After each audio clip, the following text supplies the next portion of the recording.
বগুড়া রেলওয়ের ৭ নম্বর গ্যাং হেডকোয়ার্টারে বসবাসকারী ওয়েমেনদের অভিযোগ, সামান্য বৃষ্টিতেই ঘরের ছাদ চুইয়ে পানি পড়ে।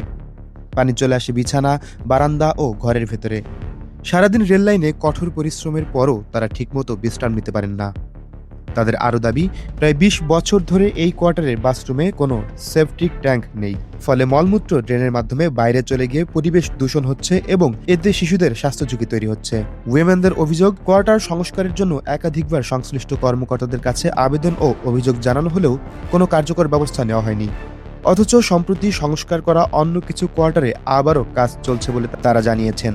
এদিকে প্রতি মাসেই বেতন থেকে নিয়মিত কোয়ার্টার ভাড়া কেটে নেওয়া হলেও প্রয়োজনীয় সংস্কার না হওয়ায় ক্ষোভ প্রকাশ করেছেন বাসিন্দারা। তাদের দাবি, বাংলাদেশ রেলওয়ের ঊর্ধ্বতন কর্তৃপক্ষ যেন বিষয়টি দ্রুত তদন্ত করে প্রয়োজনীয় ব্যবস্থা নেয় এবং দীর্ঘদিনের এই সমস্যার স্থায়ী সমাধান নিশ্চিত করেন। News desk, rail news.